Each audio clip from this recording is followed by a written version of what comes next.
Sébastien Delogu, bonjour. Bonjour. Merci d'être avec nous. Lundi, vous prenez la parole en commission des finances à l'Assemblée nationale. Vous lisez difficilement. La vidéo fait le tour des réseaux sociaux. La droite, l'extrême droite se moque de vous. En mode racaille, c'est plus fluide, écrit le député RN Julien Audoul. L'école de la seconde chance ouvre une antenne à l'Assemblée nationale, écrit le conseiller de Paris LR, Aurélien Véron. Mais que s'est-il passé lundi ? Non mais moi j'étais juste un peu fatigué et puis voilà, j'ai écorché juste un mot qui m'a. Après j'ai sauté une phrase et puis d'un coup je me suis retrouvé à bafouiller. Mais vous avez bien vu quand même qu'ils ont ralenti la vidéo pour. Oui, ça j'ai vu. Oui. Ça a été propagé un peu par la droite et l'extrême droite, mais je vais vous demander une chose, Monsieur Ruffin. Oui. Soi-disant, je suis un député racaille. Mais est-ce que Monsieur Sotti c'est une racaille pour vous? Ah non, moi d'abord, non mais Sébastien, franchement, honnêtement. Sébastien, je vais vous dire une chose. Je vais vous dire une chose. Moi, je ne réponds jamais aux questions qu'on me pose parce que c'est pas mon rôle. Très bien. Hein?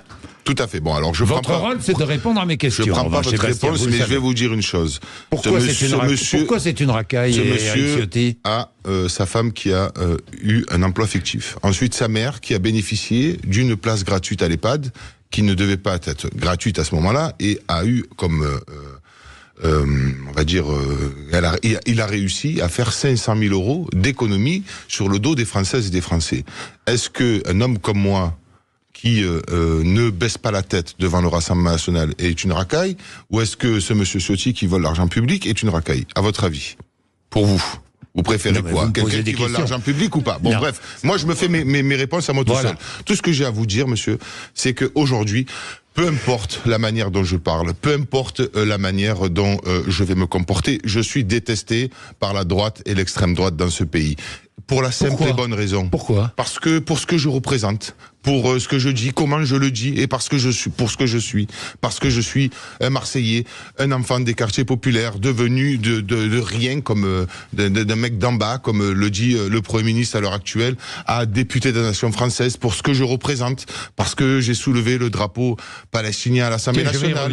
Et donc du coup, je ne peux ni être acheté, ni être corrompu, ni être ni aller devoir baisser la tête face au Front National. Et donc du coup, il se mobilise en ce moment de partout sur les réseaux contre moi pour essayer de me discrédibiliser. Bon, on va pas Sébastien Delogu passer toute l'interview sur cet événement, enfin qui n'est même pas un événement, je dirais, cette anecdote. Non mais toutes les ordures comme Balkany, Odoul, Hanouna, Jean Messia, ou ces pourritures là, ces pourritures des représentants du syndicat de police Alliance. Moi, ces gens-là, je n'ai pas le temps pour eux. Moi, j'ai le temps pour les gens qui ont envie de travailler et qui ont envie de faire avancer la République. Je comprends. Je comprends. Vous êtes venu comme moi d'ailleurs. Moi, j'ai pas fait d'études. Je suis comme vous, Sébastien. Je me sens bien avec vous. J'ai été représentant de commerce. Je suis comme vous. Ben, mais moi, ce que je n'aime pas non plus. Pardon, Sébastien Delogu. C'est quand Jean-Luc Mélenchon, qui il y a 4 mois dans un meeting, dit à propos des policiers, je le cite, des pandores à moitié analphabètes qui ont accepté de faire la basse besogne, en l'occurrence des policiers qui avaient auditionné Mathilde Panot. C'est pareil. Oui, non, mais attendez, monsieur. Je vous demande. Non, mais je comprends. C'est peut-être aujourd'hui, c'est peut-être une parole qui a frustré les syndicats de police, etc. C'est pas bien de parler comme ça, non? C'est peut-être pas bien de parler comme ça, mais c'est aussi pas bien de parler d'un député de la nation française en disant ce qu'il se passe et en le montrant du doigt parce qu'il sait pas lire. Ça voudrait dire quoi? Que les gens qui savent pas lire, ils ont pas cette place dans la société? Ou les gens qui n'ont pas fait d'études n'ont pas leur place dans la société? Il y a eu des rois qui n'ont pas fait d'études, il y a eu des premiers ministres qui n'ont pas fait d'études, et ça ne leur a pas empêché de pouvoir passer de la France d'en bas, comme il le dit si bien, à des postes de haute responsabilité. Et Monsieur Bourdin, j'ose avouer à la France entière que je fais tout mon possible pour m'améliorer, pour apprendre, parce qu'il y a des choses que je ne sais pas encore, je n'ai pas la science infuse, et donc du coup j'essaye petit à petit de travailler avec une équipe formidable qui m'entoure dans mon cabinet et et notamment à la France Insoumise, avec des employés qui se démènent pour nous faire des fiches et nous expliquer les réelles problématiques que peuvent rencontrer les Françaises et les Français, et surtout l'hypocrisie constante des partis politiques qui ne veulent qu'une seule chose, c'est nous la mettre bien à l'envers. Bien. Sébastien Delogu, LFI abandonne une partie de la population. Ce n'est pas moi qui le dis, oui, c'est François Ruffin. Jean-Luc Mélenchon samedi, je cite Jean-Luc Mélenchon, il faut mobiliser la jeunesse et les quartiers, là se trouve la masse des gens qui ont intérêt à une politique de gauche, tout le reste on laisse tomber. C'est Jean-Luc Mélenchon qui dit cela, c'est perdre son temps. Alors, si j'ai bien compris, François Ruffin hier, vous choisissez vos électeurs. C'est-à-dire que vous faites de l'électoralisme. Et il va plus loin. Lorsque j'étais en campagne, lorsqu'on voyait des Noirs et des Arabes, alors vite on sortait notre tract. Quand on voyait des Blancs, on ne le sortait pas. Ethnicisation de la politique, Sébastien Delogu, volontairement de la part de LFI ? Non, absolument pas. Ce que veut dire Jean-Luc Mélenchon, c'est que peut-être on perd notre temps à aller essayer de convaincre quelqu'un et il faut aller plutôt chercher les abstentionnistes. Moi, je vous le dis de façon très honnête, j'ai gagné du premier tour sur mon territoire où le Rassemblement national est très fort et mon discours n'a pas changé. Donc c'est pour ça que j'ai réussi justement à gagner ce premier tour. Je suis resté un homme avec mes convictions et je ne baisserai pas la tête. Ce que fait François Ruffin, c'est absolument pitoyable. D'ailleurs, il est tombé bien bas. Je pense qu'il va terminer comme notre ami Fabien Roussel, c'est-à-dire qu'il fait sans arrêt, il tape sur la gauche pour pouvoir s'acheter des brevets de respectabilité médiatique et passer dans des antennes. Moi, tout ce qui me... Il n'a pas besoin de ça pour être interviewé. Non, mais moi, tout ce qui me fait mal, je vous le dis très bien, c'est qu'il a une manière... En disant ça, il a une manière de succomber au racisme. Il n'y a pas de réalité, monsieur. Les Françaises et les Français sont égaux, peu importe leur religion, leur couleur de peau, je sais pas moi, leur statut social. Moi, pour moi, ces gens-là, c'est tous les mêmes. Quand je les regarde, je vois pas un arabe, un noir, un juif, je vois un Français ou une Française. Et donc, du coup, je leur parle avec conviction et j'essaye de les convaincre. D'ailleurs, les personnes qui m'interpellent sur les réseaux sociaux, souvent, je leur parle. S'ils ne m'insultent pas, j'expose notre projet politique et j'essaye de les convaincre et de combattre leurs idées.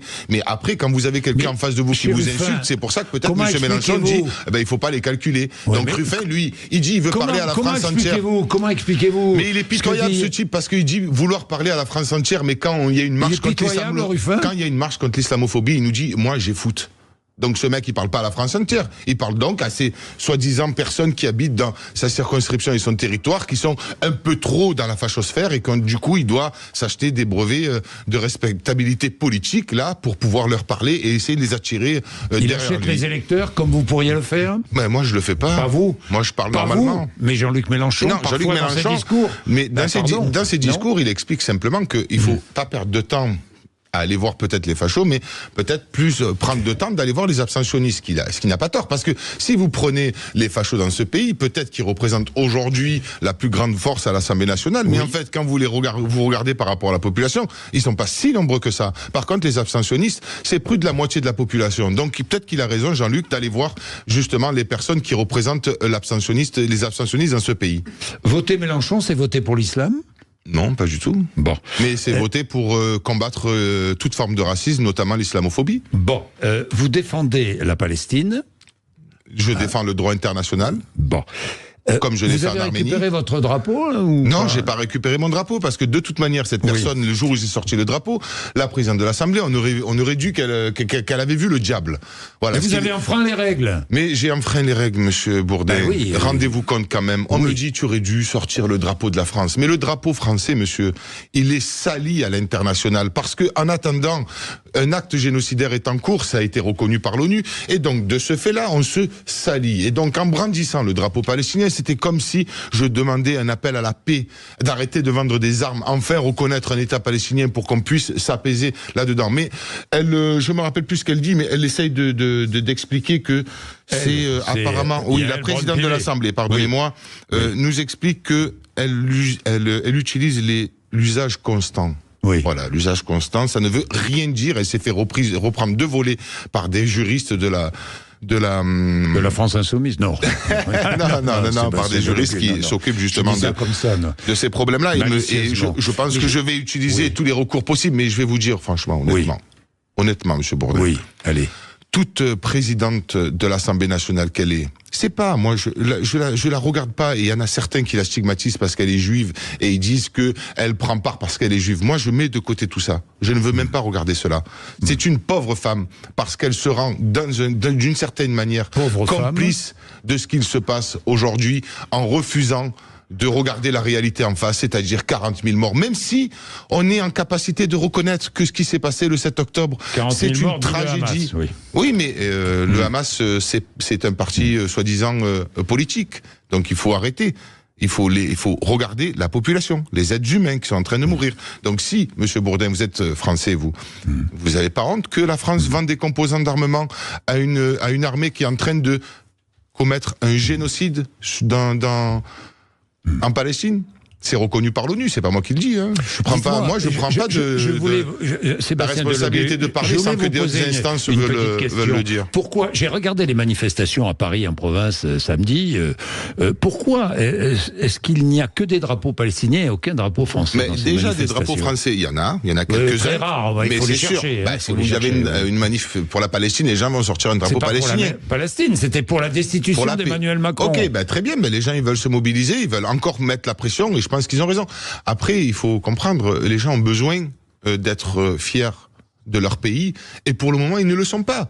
Donc du coup, peut-être qu'ils abandonnent plus facilement leur drapeau pour se ranger derrière des drapeaux qui ont plus de sens à leurs yeux, c'est-à-dire un drapeau pour la paix. Est-ce qu'il faut mener l'intifada dans Paris, dans nos banlieues, dans nos quartiers, comme disait je sais pas comment, cet islamiste qui était à Paris, dans Paris, il s'appelle Elias Dimzalen. Vous le connaissez? Le fondateur du site Islam et Info, vous le connaissez? Non, je ne le connais pas. Moi, ce qui m'intéresse, Monsieur Bourdin... Vous comprenez qu'on puisse dire ça? Aller jusqu'à l'Élysée, aller voir le président, le chasser de l'Élysée?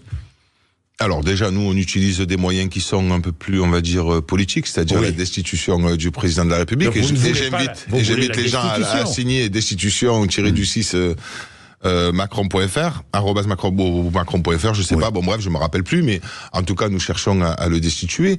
Et moi, par la rue, s'il le faut, je pense Vous êtes prêt malheureusement, à destituer Emmanuel Macron par la rue? Non, on n'est pas prêt à le destituer par la rue, mais la rue elle doit s'exprimer. C'est un droit de pouvoir manifester. Donc du coup, on le fera. Après, j'appelle pas à brûler, soi-disant les mairies, etc., etc. On n'est pas dans cet état d'esprit-là. On est dans un état d'esprit parlementaire. Le destituer par la rue, ça veut dire quoi? Non, c'est vous qui m'avez posé la question. C'est ça, non? Mais c'est vous. Bon, je me suis trompé. Non, mais je me suis trompé. Ce que j'essaie d'expliquer, c'est que les gens ont le droit d'aller dans la rue et de s'exprimer. Ils ne sont pas écoutés. Regardez, ils vont voter aux législatives. Le président de la République a un parti politique. Il perd et il choisit le 5e qui est arrivé donc dans le 5e qui est arrivé aux élections législatives et il ne choisit même pas le parti qui arrive en tête. Il marche sur la Constitution. Il marche sur la séparation des pouvoirs. Et donc du coup à un moment donné les gens se sentent un peu désabusés. C'est pour ça qu'on a marché le 7 et moi, vraiment, personnellement, j'aimerais vraiment que les gens aujourd'hui se réveillent, mais j'espère qu'ils se réveillent. Vous appelez à d'autres manifestations? Moi, j'appelle pas. Parce qu'il y a eu le 7. Mais est-ce que LFI appelle à d'autres manifestations? Pour le moment, il n'y a pas d'autres manifestations, mais en tout cas, si la France Insoumise prend la décision de le faire, moi, je me range derrière mes représentants. Vous comprenez bien. Donc, dès qu'ils prendront la décision de le faire, j'organiserai mon territoire et ma ville pour le faire à Marseille. Bon, Sébastien Delogu, parlons de cet imam marseillais, de cette mosquée qui a été rouverte, laissée ouverte, parce que l'imam s'est retiré, l'imam Ismaël, je crois, c'est bien cela? Oui. C'est son nom, hein. Je suis pas un grand spécialiste. Oui, sûrement, ou je sais pas, moi non plus. Mais bon, bref, c'est pas important. Vous la connaissez, cette mosquée des Bleuets? Oui, bien sûr, je m'y suis rendu sur place, oui. Bon. Vous savez ce qui s'y disait, quand même, hein?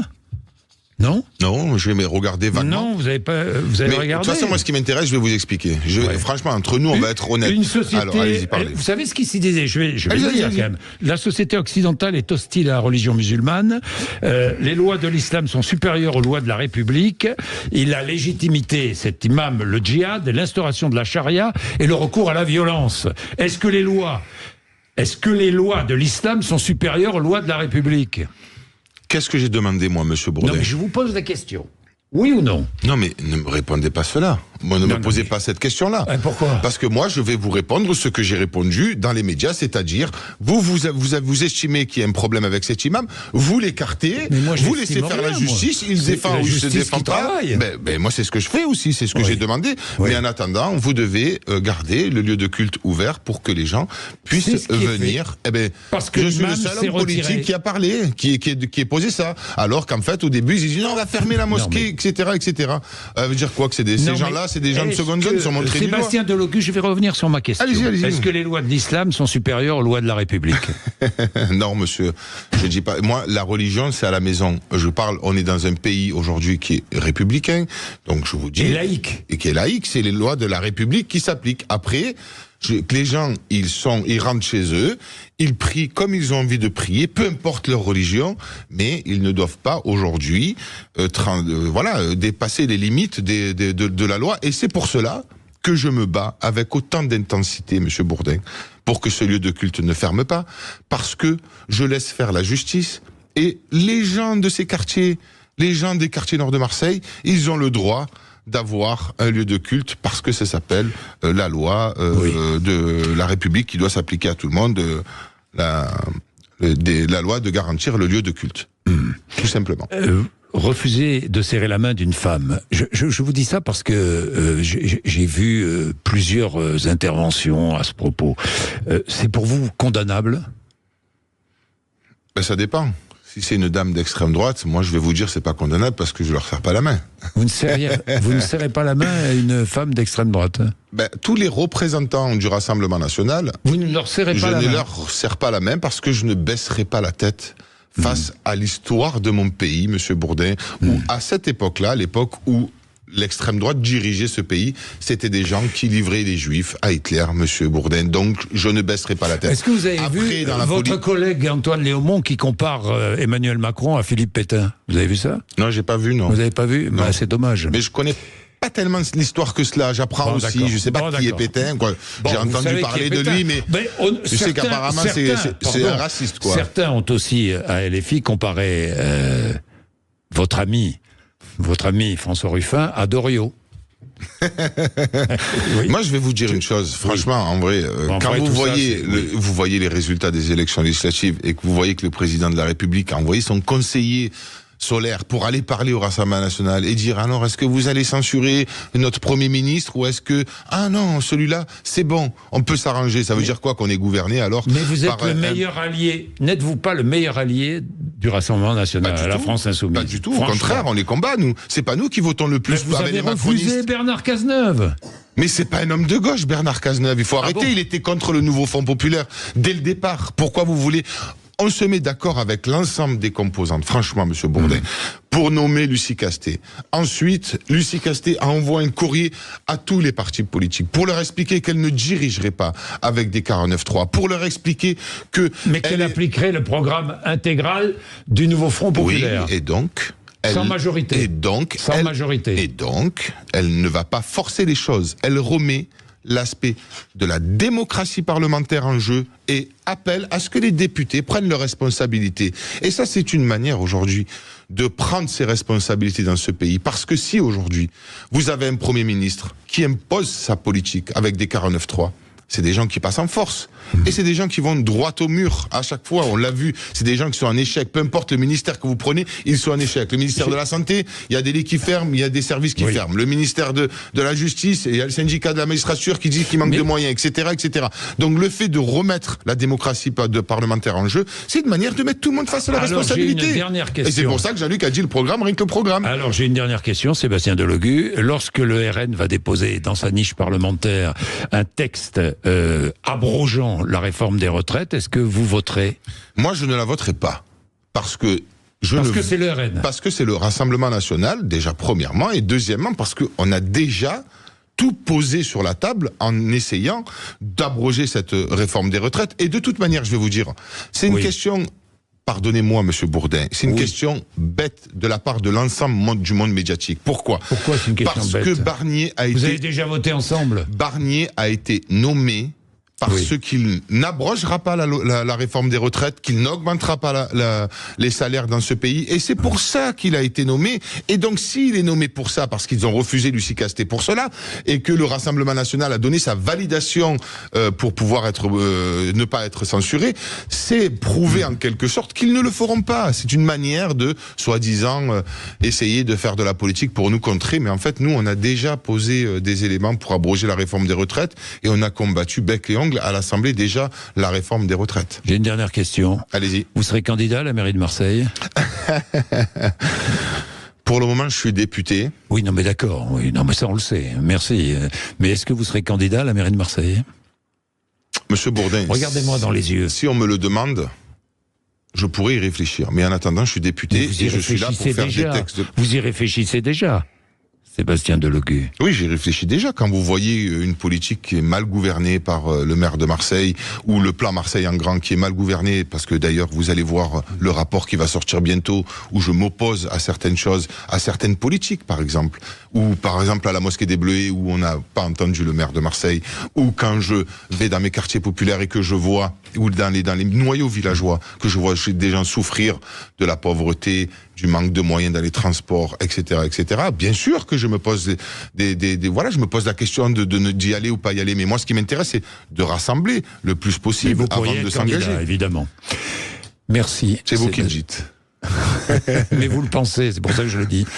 Sébastien Delogu, merci. Merci à vous, monsieur Jean-Jacques. Ce matin, merci. sur l'antenne de Sud Radio, 8h58. Patrick Roger dans un instant.